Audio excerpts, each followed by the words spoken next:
Hold on to your flat brim hats and energy drinks, people, because on this week's episode of Ignition, we have the all-new 2015 Subaru WRX. What's new? The engine. Gone, but not forgotten, is the 2.5-liter Boxer 4, replaced with a turbocharged version of the 2-liter flat 4 found in the BRZ.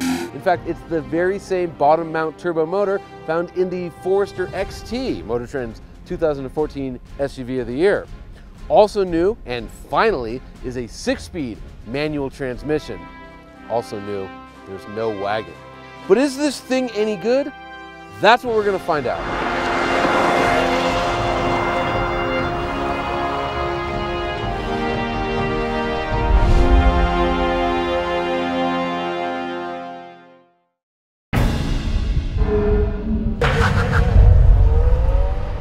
And here are the performance numbers.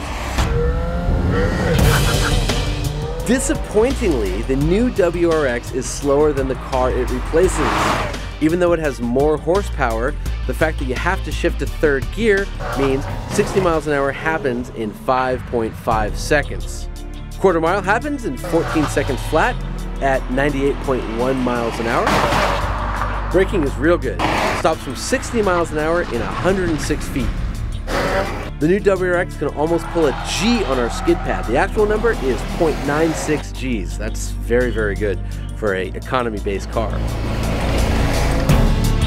And while it's not the most entertaining car we've ever driven around the figure 8, the Subaru is quite quick, completing it in 25.3 seconds.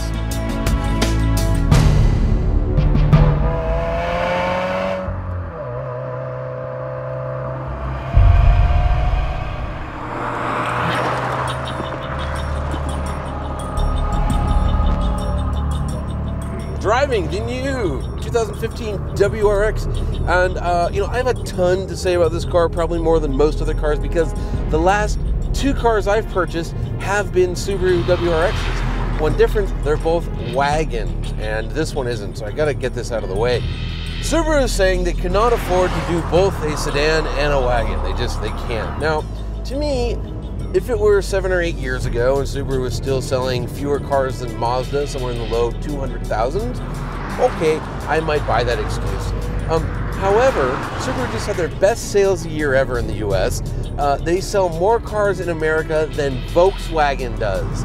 They are a major player in terms of passenger cars in the US, or major enough that they could do a wagon and a sedan version.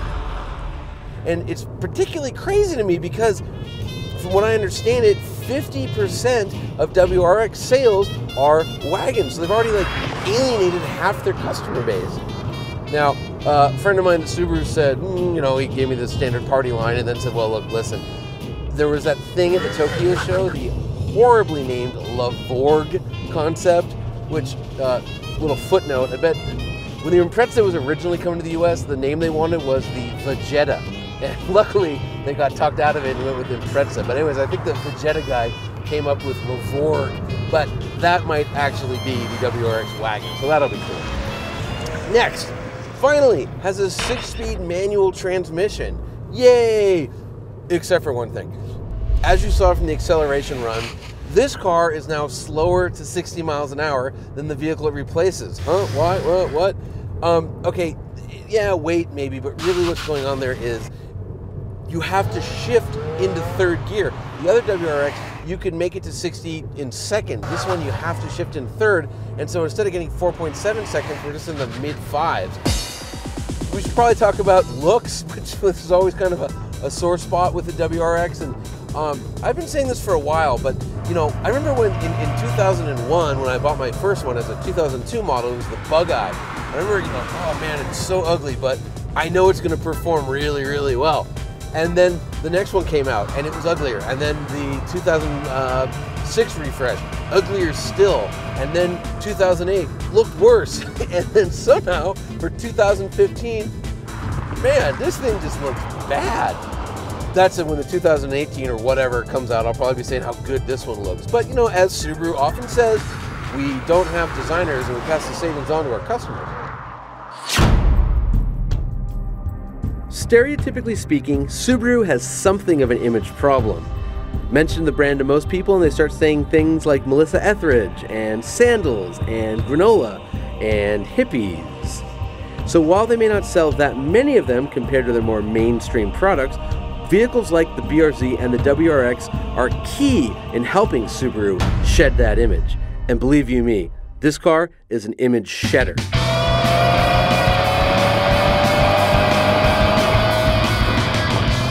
It feels very solid. So for instance, here we are now. This is the one straightaway in this road. We're going about 100 miles an hour, and there's a nice jump.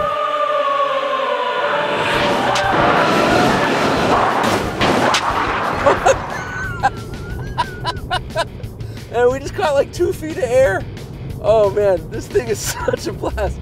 No problem. Car loves it. Hey, it's a rally car. It loves jumping.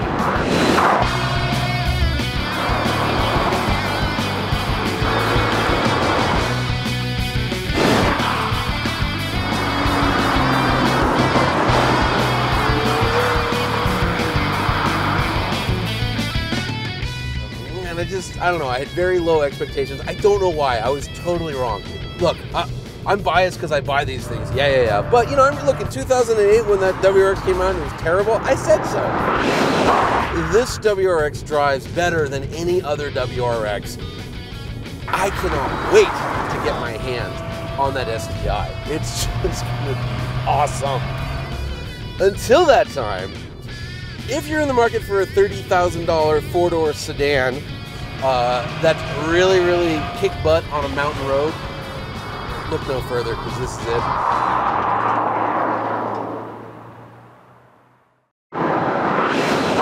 Hold on to your was it build hats? Flat brim, right? Flat brim. Hold on to your flat brim hats and energy. Jesus, I'm turning into Carlos. All right. Ignition. Wrap it up. When you love this country the way I do, the women just come to you. Sealed yourself into the credits.